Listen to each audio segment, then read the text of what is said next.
looking to throw it, and he's got the touchdown! Here's Brady's pass. It's Gronkowski! Oh, Max strips it! He is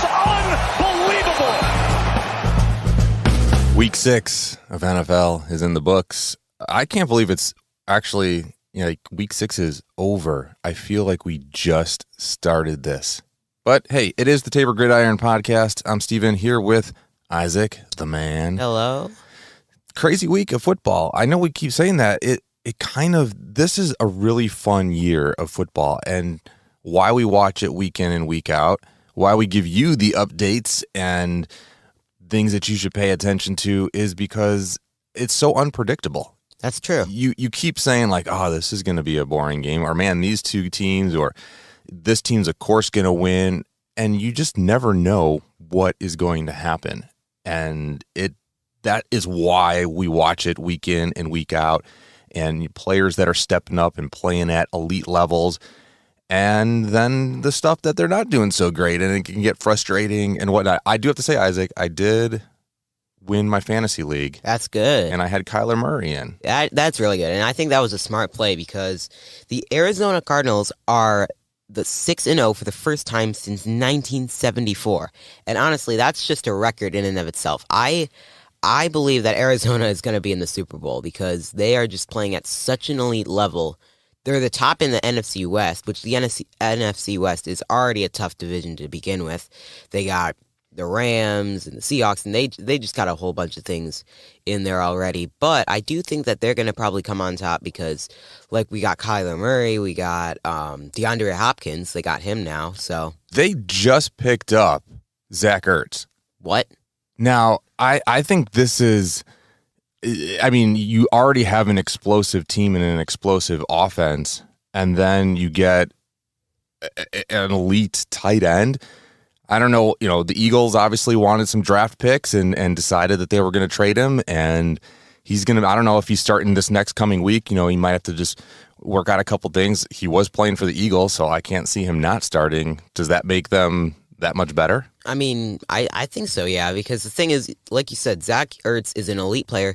He is a veteran. He's been in here for a long time, so he can kind of assist the team because he's been through some stuff and he's been in the Super Bowl, so he can definitely show them. I think that's like a blockbuster move right there. So that's going to be fun to see and how continue. Now 6-0, every year we kind of go through this. I don't know. I don't know that the Cardinals are awesome, and I think that they are going to make it far. They very well can make it into the Super Bowl. Absolutely. What do you think about like the 6-0 or, a team goes 10-0? Striving for that undefeated. Do you like that? What's your thoughts on that? I kind of like it. It just goes to show how elite the team is playing and how they really are just above everybody else and how they can really just outplay all the other teams. And they haven't got a defeat yet, and they're just trying to get the clean score.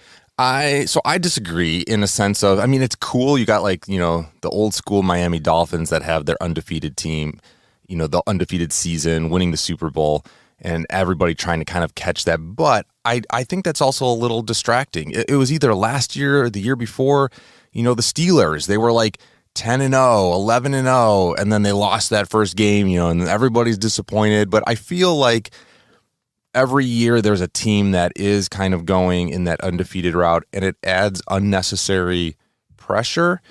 And I feel like it distracts the players. So yeah, the Arizona Cardinal team is an elite team. They're playing at an elite level, but it's sports, somebody's got to win, somebody's got to lose.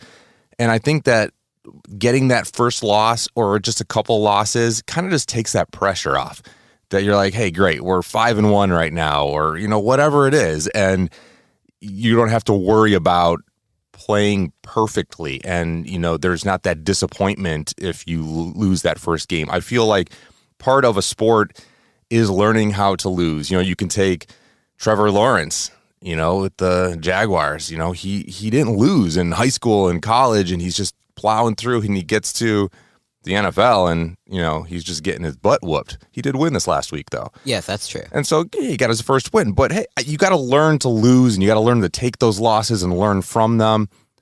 I'm not saying I want the Cardinals to lose, but I just think that 6-0 or 10-0 or 12-0, get that loss, get it off there. Don't worry about it. Worry about gelling as a team, getting better. The end goal is the Super Bowl. That's my thoughts. Yeah, I can see where you're coming from for that. But another game we got to highlight is the Bears game. I mean, this was inevitable. We have to talk about this. We got to talk about the Bears. Yeah. Okay, what about the Bears? Well, I mean, for starters, Khalil Mack did have 1+ sacks in 5 straight games. First time since Willie Young from 2015, and I mean, that's something, I guess. But I mean, that's kind of the icing on the cake, but the cake is not good because we honestly did not do that great. I mean, we put up a good fight in the first half, but then we kind of just let it go. I mean, you have to talk about, the Bears this week because it's the Bears-Packers. And, I mean, they have been going at this for years upon years upon years. I mean, they're just one of the oldest rivalries, Mm-hmm. And just, so yeah, you get, Bears, Packers. You don't have to be a Packers fan. You don't have to be a Bears fan. Anybody that's a football fan, you're just like, yeah, Bears, Packers, that's the game to watch. Right now, I would say Packers fans enjoy things while you can. Aaron Rodgers isn't going to be around much longer. He almost wasn't around this year. I can't see him sticking around much longer, probably gone next year. And what's going to really happen to the Packers? They are and have been as elite as they have been for the last several years because of Aaron Rodgers. Mm-hmm. And so when that's gone, what really happens? The Bears are rebuilding. I think they have some potential. The defense right now really is holding things together. Justin Field, he's doing okay. I mean, he's struggling. What are your thoughts with him as a rookie right now? I mean, he's doing good. I definitely like how he's like out of the pocket. He's running. He's throwing. I do like the way he's playing. I really just think it's not his fault. I think it's really just the upper management coaching. I think they need, like we talked about in the last few podcasts, you can't create a quarterback into something that quarterback isn't. If someone said to Lamar Jackson, you can only stay in the pocket, that would be horrible. The Ravens would do terrible. It would not work. You got to let the quarterback figure out who they are and what kind of play style they can do. Because rookies, everybody thinks like rookie quarterbacks, oh, they're just running out of the pocket, they're running everywhere. But that's not always the case. Some rookies just like to play in the pocket. They feel they have a sense of safety. But others like to run around and stuff like that. It really just depends on that individual quarterback and what their personal preferences are and what they do best in. Well, I feel, too, like he is just running for his life right now. That's true. And because the play calling is not geared for him.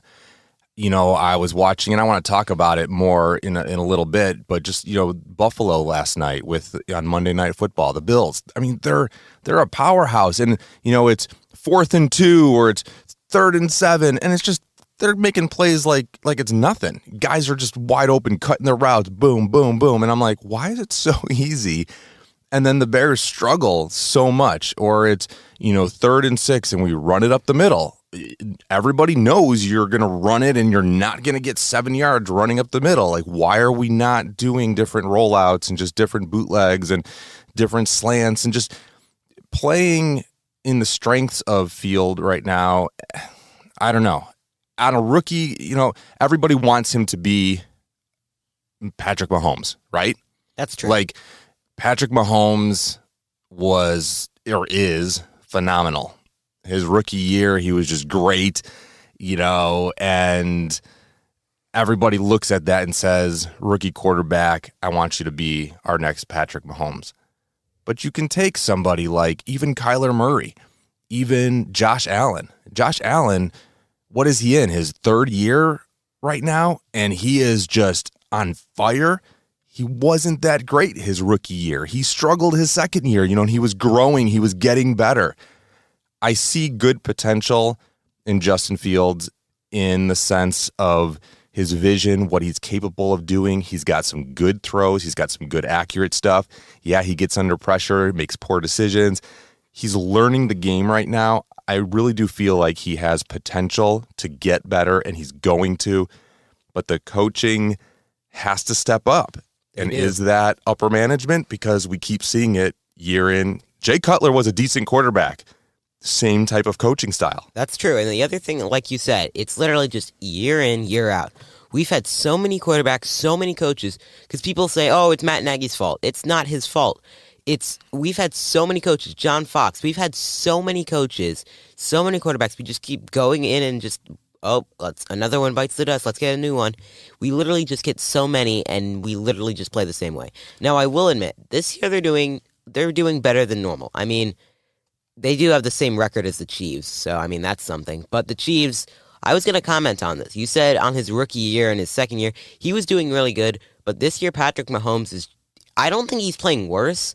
I just think the defense has been figuring him out. And everybody kind of knows, oh, this is what he's going to do. Here's how we stop him. And that's really why they have the same record as the Bears. It's not that the Bears are really good. It's just that the defense is Chiefs, yeah, the Chiefs are still an elite team, and I think are going to pull things together. I think that some of Patrick himself is kind of in his own way. I think that, some of his playing style and some of his eliteness is kind of messing with him. Like, he just needs to play his game. He's sitting there going like, oh, I could do this, or I could do that, or look at the plays I've made. And you're kind of thinking, I can play this way. Whereas last year, those plays just happened. Making no-look plays, making those crazy things. He was trying to make a play and make things happen, where I feel like he's trying a little bit too hard right now. That's true. And defenses are learning him. I got a couple things we got going here. I want to go through a couple different, highlights or different notes. We do need to do your scores here coming up. And then I got a little bit of a kind of a surprise, for you, Isaac. I want to bring the younger you in here. The what? The younger you. It's gonna be fun. You're gonna. I found some audio. No, some distant audio that I think that everybody is just going to absolutely love. We're gonna do this, but first let's go ahead and get some scores here. What's the score? Nothing. What's the score? What's the score? What's the score, Luke? What's the score? Time for Scores in 60. It is that time, Scores in 60, and Isaac, you have been doing just fantastic on this, just making sure everybody's getting the scores in and what's happening kind of around the league. We're not really diving into every single game, and we're not diving into every single score, but we also just want to be able to give people, hey, if you do want to know what the score is, or you did miss your team score, at least we're still helping you out, a little bit. So, all right, Isaac, ready? Here you go. The Buccaneers beat the Eagles. Great game, 28-22. The Jaguars got their first win against the Dolphins, 23-20. The Chiefs kind of obliterated the Washington football team, 31-13. The Vikings beat the Panthers, 34-28. The Rams, they are insane. The Rams beat the Giants 38-11. The Colts beat the Texans 31-3. The Bengals came on top of the Lions 34-11. The Packers beat the Bears 24-14. That was a rough game. The Ravens beat the Chargers 34-6. The Cowboys beat the Patriots 35-29. The Steelers came on top of the Seahawks last-minute field goal 23-20, and the Titans beat the Bills 34-30. The Cardinals beat the Browns 37-14. Wow. That is a crazy week of football. Nice job. You had like 10 seconds to spare there. Perfect. So great. Wow. Yeah, we're getting all that stuff in, and I like your little commentaries going on in there too. Nice job, man. All right. Jaguars and Miami really quick. That was a London game. It was. I kind of felt bad at first because you're like, really? You got this big, 8:30 in the morning London game. Everybody's out there. We're sending the NFL there, and it's the Dolphins and the Jaguars. Like, I feel bad for London. That's the teams you get to watch. I know, right? But it actually ended up being a really cool game. I watched the whole thing. It was a lot of fun. The beginning was a little slow, but it became pretty entertaining. And it was fun. They fought, and the teams, did a great job. Chargers. You mentioned the Chargers. we have been Chargers. We've been talking about them. They've been doing a great job. Their QB has just been, Herbert has been insane, awesome. But I don't know what happened. They got totally their butts kicked by the Baltimore Ravens, 34-6. Yeah, what happened? I do not know what was going through, because the thing is, everybody was really looking forward to this game. It's Lamar versus Herbert.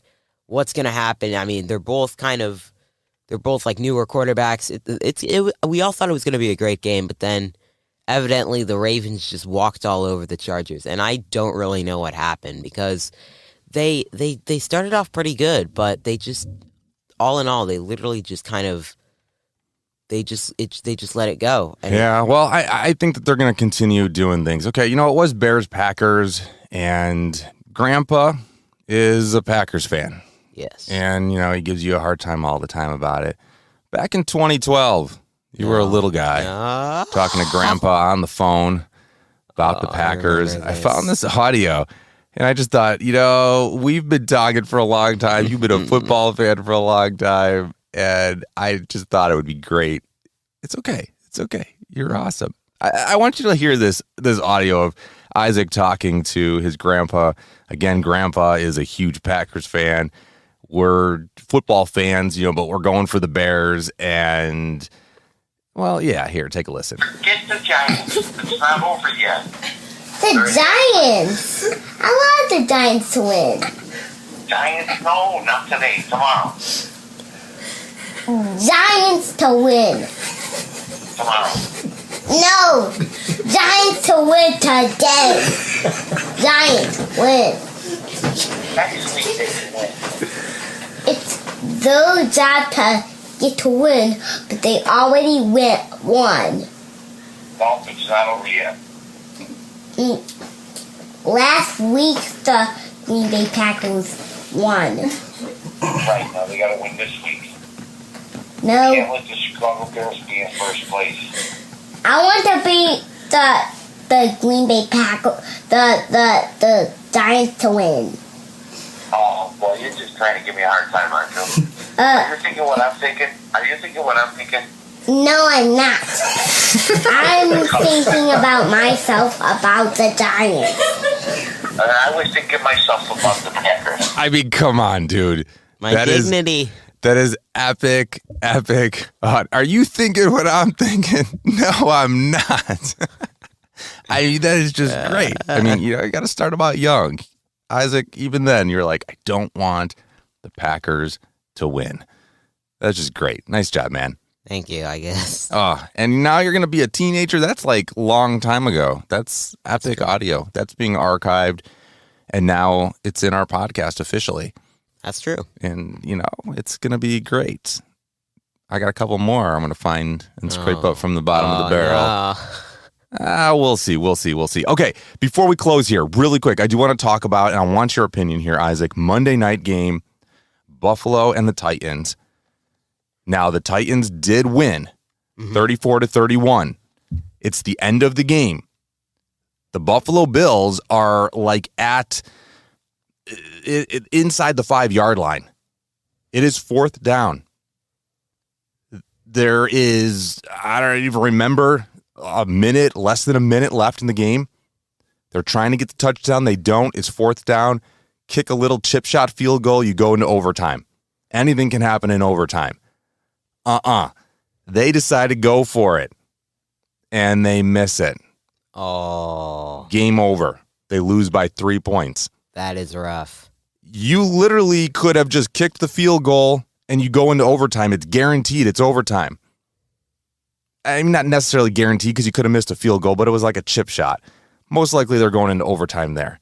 Do you like that call? Do you go into overtime and take your chance there? Or do you like the going for it on 4th down and take that gamble? Let's win the game now, or we lose it. I think it would be better if they went into overtime, because the thing with overtime is you do have a lot more time to work with. And honestly, I think that would have been a much better choice to do. But honestly, the game happened. It was a good game. All in all, it was really nice. So I agree in the sense of I like the call. I think it's a good gamble. You got a great elite quarterback, an elite team, but it backfired on you, and you lose. All right, we'll talk next week. See ya.